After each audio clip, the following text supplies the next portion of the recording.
Welcome to Derek's World of Motorcycling. This is my 1973 Kawasaki S2A. In my previous S2A video, I started to investigate a potential engine problem with the bike. I subsequently found there was excessive wear to the bore and piston of cylinder 1. However, I wanted to get a second opinion on it, so I took both the barrel and piston to a local engine specialist. I was also looking for advice on what to do next. For instance, can the piston be reused or is it beyond repair?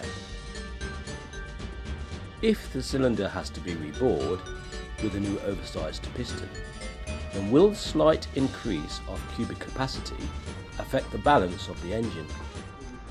Yeah, he's under 13 with the eldest one. Others are Yeah, good morning. Hiya. Yeah. Alright, basically to ask a bit of advice. So I've got this YouTube channel and I put a video up and I was on the bike and some guys said they could hear a rattling from the engine. So They say it's too big. too big. What do you mean? You're saying it's the piston rattling? Well, there's something. They were thinking piston slap or maybe So a you wanted loose. to measure that piston. Did we bore it or not? You didn't bore it, no. You honed it. You just honed it. Yeah. So I mean, the thing is, so I took it off, and you can actually see. If you have a look at it, you can see that there's some bad scoring in there. I checked the other cylinders as well, and there's a piston anyway, and you can see Picked up, innit? It's heat that does that. heat. Oh, okay. It's too So, so you think then maybe it's a lubrication problem, or Yeah, it can be. right? Okay, that's interesting. The only thing we've ever done is honed this, but it's got a knocking on this thing. You can see where it's picked. Yeah, so you can see where it's picked up. Oh, so you think that would cause a rattle then? That won't be. The piston will be so small. Yeah. When It'll you get a shrink. seizure like that, when you get a seizure like that, Well, it's not seizing, but it's rattling. It has. Yeah, it's got hot. It's scored it. 0.076 of a mil. Being during geometric. Right. Okay. That's. Hang on.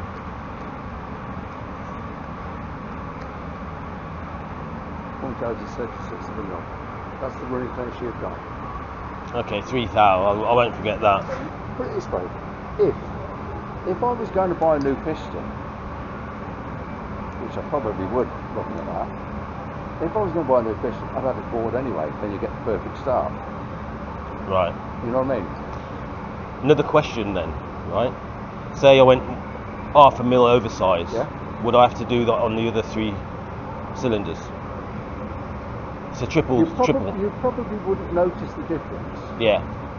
I used to go out on site, a company called Christian Salvation with a big Mercedes engine, and they were desperate to get the transport running at night. I would go out with my hose and I would own half a mil out of 1 bore, 2 bore, whatever they asked. Sometimes I've done all 6. The mess was not my problem afterwards, so take the crank up. But I've done 1, 2, 3. Nobody knows the difference. Yeah. You're the second person that said that. Yeah. So All right. Well, if so you decide to do that, I can do the boring for you if you want. no. Oh yeah. No, I'll bring it. No, I'll definitely. Yeah, I'll definitely. But would it be better then for me to buy the oversized piston and then you size it up? Yeah. That's the best way to do it. The best way to do it, buy your oversized piston, whoever you buy it off, ask them what the correct piston to bore clearance will be. If they're selling you the piston, they'll tell you that. Right. And then you give me the piston, I'll make sure you get the correct piston to bore clearance. Right. Okay. Saying is, I do a lot of mobile barrels. I don't particularly like doing them, but part of what I do for a living, I'd rather do the big stuff. Yeah. But I do a lot of mobile barrels. And I've had some people have 7-power running clearance, I've had some people have 1-power running clearance. It goes on the construction of the piston and the heat range of the engine. So really, you'll do it the right way. Get your figures, buy your piston, and I'll work with the piston. Yeah. prefer But you say this is gone. It doesn't look very good. Right. I wouldn't use it. You wouldn't use it. No. And the other thing is, obviously, the rings are shot anyway. With the amount of carbon that's around it, they shouldn't let that much carbon through. Yeah. They just. I wonder what's caused that then. I mean, fueling generally causes that sort of you stuff. think fueling? Yeah. I don't know how they work, though. because the carb feed each one, when I say separate, they haven't got 3 separate carbs. Well, in that case, you could have a bad carb on that one, or a bad setting on it. Not a bad carb, but a bad setting on it. Maybe I'll look at the needle settings then. Okay, interesting. Right. Well, great. That's thank you very much for your time. And are you... According to the engine specialist, the piston clearance is 3 thou or 0.003 inches.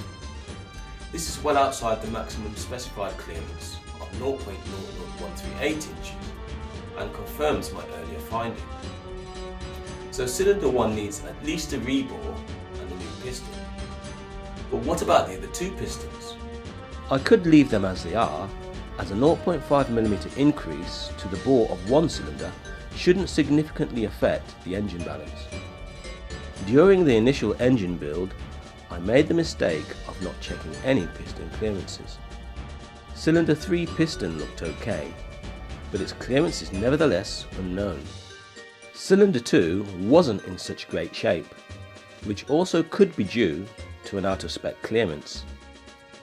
If all the cylinders are rebored with new 0.5mm oversized pistons, then each bore will be sized to match its individual piston, and all the clearances will be known and to spec. But what do you guys think? Should I rebore the other 2 cylinders? Or should I stick to the old adage of, if it ain't broke, don't fix it? Feel free to drop a comment in the comment section below. I hope you enjoyed the video. Don't forget to like, comment and subscribe. Thanks for watching.